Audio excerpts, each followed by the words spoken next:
नमस्कार दोस्तों, the education power channel पर आप लोगों का स्वागत है। दोस्तों, आज के वीडियो में हम लोग चर्चा करेंगे जो 8वां वेतन लागू होने वाला है। दोस्तों, जैसा कि केंद्र सरकार ने घोषणा कर दिया है, उसके अनुसार बिहार में 2003 से लेकर के 2022 तक बहाल सभी प्रकार के शिक्षक, चाहे वो नियोजित शिक्षक हो या नियोजित से वो विशिष्ट बने हैं, उनका वेतन कितना होगा 8वां वेतन के बाद। दोस्तों, उसी के बारे में आज के वीडियो में चर्चा करेंगे। और सभी प्रकार के शिक्षकों में एक तरह का संशय बना हुआ है कि जब 8वां वेतन लागू होगा, राज्य सरकार द्वारा जब लागू किया जाएगा, तो उनका वेतन कितना होगा फिटमेन मैट्रिक्स के अनुसार, उसके बारे में विस्तार से चर्चा करेंगे। दोस्तों, उससे पहले एक रिक्वेस्ट है, जो लोग मेरे चैनल को सब्सक्राइब नहीं किए हैं, कृपया चैनल को सब्सक्राइब कर दें और बेल आइकन को जरूर दबा दें, ताकि शिक्षा विभाग बिहार सरकार से जुड़ी कोई भी जानकारी आपको समय पर मिल सके। और वीडियो अगर अच्छी लगे तो दोस्तों अपने दोस्तों में लाइक और शेयर जरूर कर दें, ताकि ये इन्फॉर्मेशन और भी शिक्षकों तक पहुंच सके। तो चलिए शुरू करते हैं आज का वीडियो।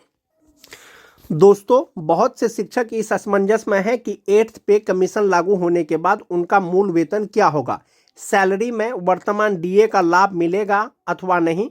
इसमें दोस्तों जो मेरा टिप्पणी है वो ये है कि इस पर सिंपल तौर पर कहना है कि सैलरी सरकार द्वारा दिए गए फिटमेंट फैक्टर पर डिपेंड करेगा। उनका फिटमेंट फैक्टर दोस्तों 1.92 से लेकर के 2.8 तक हो सकता है। यदि 2.8 की बात करें, कोई शिक्षक है उनका मूल वेतन 25,000 रुपया है, तो 8th पे के बाद उनका मूल वेतन जो है 57,000 रुपया हो जाएगा।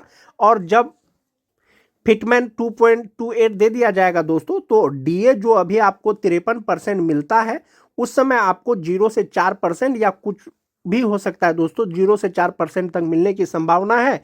बाकी एचआरए जो आपको 5% 10% मिलता है वो मिलेगा, और मेडिकल जो आपको 1,000 रुपया है वो मिलेगा।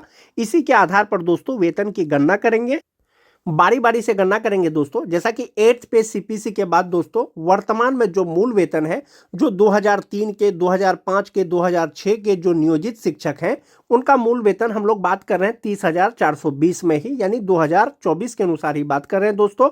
और विशिष्ट शिक्षक का जो मूल वेतन है वो 30,750 रुपया होने की संभावना है, ये कंफर्म नहीं है दोस्तों।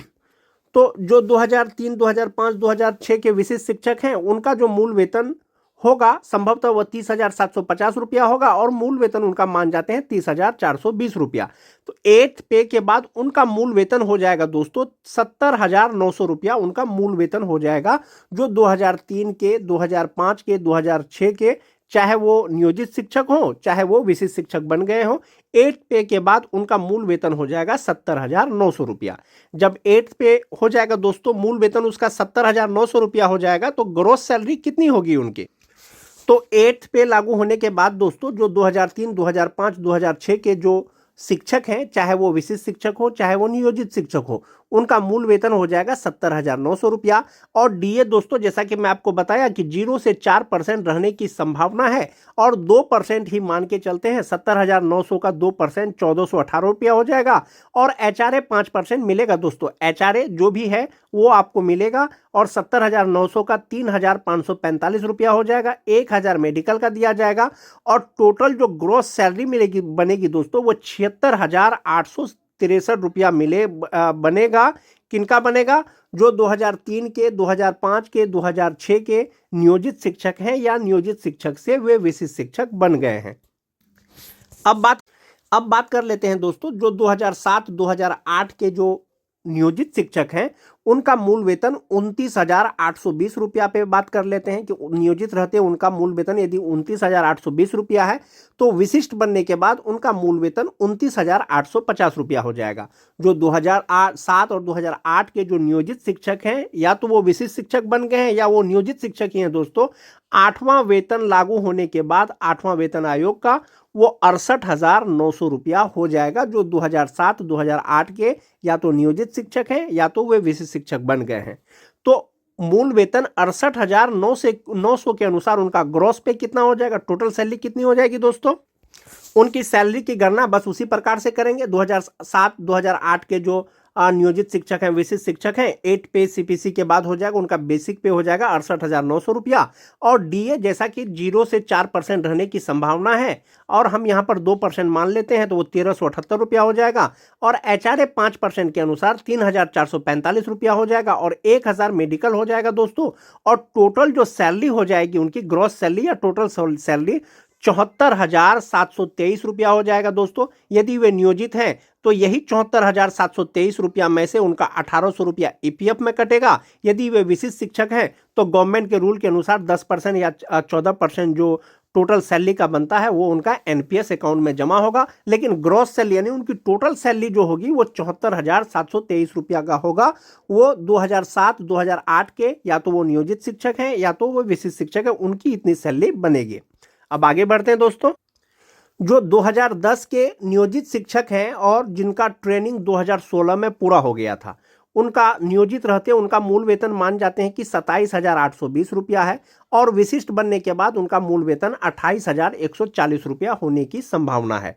यदि 8 पे कमीशन लागू होता है दोस्तों तो 2010 के जो शिक्षक हैं जिसकी ट्रेनिंग 2016 में पूरा हो गया था और वो 2025 में विशिष्ट शिक्षक बन गए हैं, या तो वो नियोजित हैं या विशिष्ट शिक्षक हैं, दोनों प्रकार के शिक्षकों का जो मूल वेतन रहने की संभावना है दोस्तों वो 62,900 रुपया है। ध्यान रहे, ये मैं आपको बता रहा हूँ जो 2010 के जो नियोजित टीचर हैं जिनकी ट्रेनिंग 2016 में पूरी हो गई थी। बहुत से शिक्षक ऐसे होंगे जिसकी ट्रेनिंग 2016 में पूरी नहीं हुई होगी, 2019 में पूरी हुई होगी, उसके बारे में चर्चा नहीं कर रहे हैं दोस्तों। यहां पर कर रहे हैं जिनकी ट्रेनिंग 2016 में पूरी हो गई थी, उनका मूल वेतन मान जाते हैं 27,820 रुपया और नियोजित बनने के बाद 28,140 रुपया रहने की संभावना है। और ये दोनों प्रकार के जो शिक्षकों का दोस्तों मूल वेतन हो जाएगा 8th पे कमीशन के बाद वो 62,900 रुपया हो जाएगा। जब मूल वेतन 62,900 रुपया हो जाएगा तो उनका टोटल सैलरी कितना होगा दोस्तों? तो 62,900 का जो डीए है 2% आप मान जाइए 1,258 रुपया, एचआरए 5% 3,145 रुपया, 1,000 मेडिकल फिक्स है दोस्तों। टोटल सैलरी जो बनेगी जो 2010 के टीचर हैं, चाहे वो नियोजित शिक्षक हो चाहे वो विशिष्ट शिक्षक हो, जिसकी ट्रेनिंग 2016 में पूरा हुआ था, उनका टोटल सैलरी 68,303 रुपया होगा दोस्तों। यदि वे अभी तक नियोजित हैं तो 1,800 रुपया उनका ईपीएफ में कटेगा। यदि वे विशिष्ट बन गए हैं तो गवर्नमेंट के रूल के अनुसार जो 10% या 14% उनका एनपीएस अकाउंट में जमा होगा। लेकिन उनकी टोटल सैलरी 68,303 रुपया होगा जो 2010 के बहाल शिक्षक हैं बिहार में। अब बात कर लेते हैं दोस्तों जो टीईटी वाले शिक्षक हैं, चाहे वो 2013 हो चाहे वो 2014 हो चाहे वो 2016 हो, विशिष्ट शिक्षक बनने के बाद उनका मूल वेतन 27,320 रुपया होने की संभावना है और नियोजित रहते उनका मूल वेतन मान जाते हैं 27,010 रुपया है। और ऐसे शिक्षकों का ट्रेनिंग 2019 यानी 31 मार्च 2019 को पूरा हो गया हो, ऐसे शिक्षकों का बारे में चर्चा करेंगे दोस्तों। मूल वेतन मान जाते हैं उनका 27,010 रुपया है और विशिष्ट शिक्षक बनने के बाद उनका मूल वेतन 27,320 रुपया हो जाएगा। तो ऐसी स्थिति में जो 8th पे कमीशन लागू होगा दोस्तों पे का, उनका फिटमेन मैट्रिक्स के अनुसार उनका मूल वेतन हो जाएगा 61,100 रुपया। चाहे वो 2013 के नियोजित शिक्षक हो, चाहे वो 2014 के नियोजित शिक्षक हो, चाहे वो 2016 के नियोजित शिक्षक हो, चाहे 13, 14, 16 के विशिष्ट शिक्षक हो, उनका मूल वेतन 61,100 रुपया हो जाएगा। जब 61,100 रुपया उनका मूल वेतन हो जाएगा दोस्तों तो उनका टोटल सैलरी कितना होगा तो उसको भी कैलकुलेट कर लेते हैं। 8 पे कमीशन के बाद दोस्तों जिनकी ट्रेनिंग 31 मार्च 2019 को पूरा हो गया है, चाहे वो 2013 के हो, 2014 के हो, 2016 के नियोजित शिक्षक हो या वे विशिष्ट शिक्षक बन गए हैं, उनका जो मूल वेतन होगा बेसिक पे वो 61,100 रुपया होगा। जैसा कि 0% से 4% तक डीए रहने की संभावना है और 2% हम डीए मान लेते हैं तो उनका हो जाएगा 61,100 का 1,222 रुपया हो जाएगा और एचआरए 5% के अनुसार 3,055 रुपया और 1,000 मेडिकल फिक्स है दोस्तों। 1,000 मेडिकल और आपको एचआरए मिलेगा ही और टोटल सैलरी जो होगी वो 66,377 रुपया होगा दोस्तों।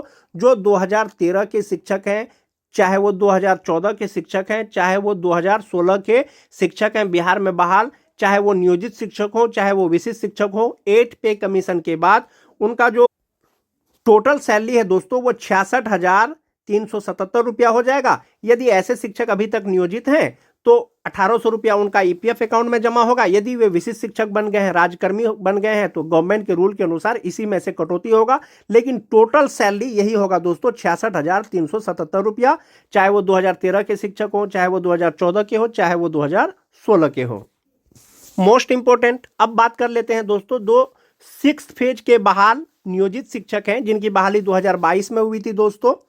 जो 2022 के शिक्षक हैं सिक्स्थ फेज के, यदि उनका मूल वेतन नियोजित रहते हुए 22,600 रुपया है दोस्तों, विशिष्ट बनने के बाद उनका मूल वेतन 25,000 रुपया हो जाएगा। इस लेकर के 25,000 स्टार्टिंग बेसिक पे है विशिष्ट शिक्षकों का। तो विशिष्ट शिक्षकों का बेसिक पे 25,000 और नियोजित रहते हुए उनका बेसिक पे 22,600 रुपया। यदि 8th पे लागू होता है दोस्तों, 8 पे जो फिटमैन मैट्रिक्स के अनुसार जो विशिष्ट शिक्षक बने हैं, जो 2022 के नियोजित शिक्षक हैं, उनका मूल वेतन 57,500 रुपया हो जाएगा। जो विशिष्ट शिक्षक बने हैं दोस्तों, जो सिक्स्थ फेज के बहाल है, चाहे वो बीएड हो चाहे वो डीएलएड हो, उनका मूल वेतन 57,500 रुपया हो जाएगा। जब मूल वेतन दोस्तों 25,000 से सीधा 57,500 रुपया हो जाएगा, तो उनका टोटल सैलरी कितना हो जाएगा? टोटल सैलरी निकालने के लिए दोस्तों, जो 2022 के विशिष्ट शिक्षक हैं, उनका बेसिक पे 57,500 रुपया हो जाएगा और डीए 2% ले लेते हैं जो, तो दोस्तों मान जाते हैं, लेकिन डीए जो है 0% से 4% तक रहने की संभावना है, ये आधिकारिक नहीं है दोस्तों। और एचआरए 5% के अनुसार 2,875 रुपया हो जाएगा और 1,000 मेडिकल फिक्स है दोस्तों।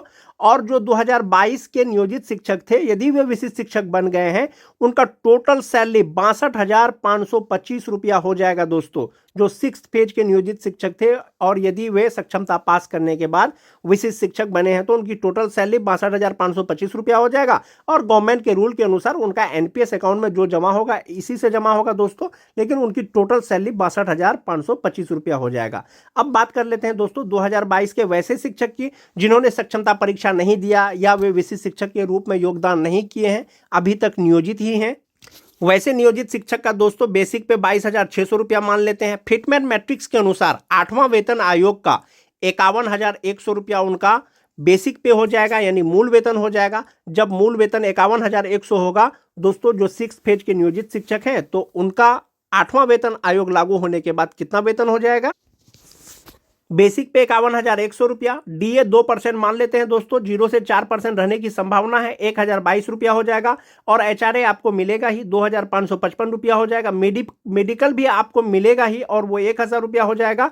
और टोटल सैलरी हो जाएगी 55,677 रुपया। जो 2022 के बाहर नियोजित शिक्षक हैं, अभी तक विशिष्ट शिक्षक नहीं बने हैं, ये 55,677 में से ही दोस्तों 1,800 रुपया का कटौती होगा जो ईपीएफ अकाउंट में जमा होगा। रिमाइंडर उनकी इन हैंड सैलरी होगी। और जो 2022 के बाहर नियोजित शिक्षक है दोस्तों, अभी तक विशिष्ट शिक्षक नहीं बने हैं, उनका अभी टोटल सैलरी 35 के आसपास में मिलता है दोस्तों, 35K के आसपास में। यदि 8वां वेतन आयोग लागू होता है दोस्तों, 8वां वेतन, तो उनका टोटल सैलरी 55,677 रुपया हो जाएगा। इस प्रकार से दोस्तों सभी प्रकार के शिक्षकों की वेतन की वृद्धि हो जाएगी दोस्तों। तो आज के वीडियो में मैंने आपको कैलकुलेट करके बताया 2003 से लेकर के 2022 तक बहाल सभी प्रकार के शिक्षक, चाहे तो वो नियोजित शिक्षक हो चाहे वो विशिष्ट शिक्षक हो, 8वां वेतन लागू होने के बाद उनका वेतन कितना होगा। वीडियो अगर अच्छी लगे तो दोस्तों अपने दोस्तों में लाइक और शेयर जरूर कर दें। आज के वीडियो में दोस्तों बस इतना ही, मिलते हैं एक नए वीडियो के साथ, तब तक के लिए धन्यवाद।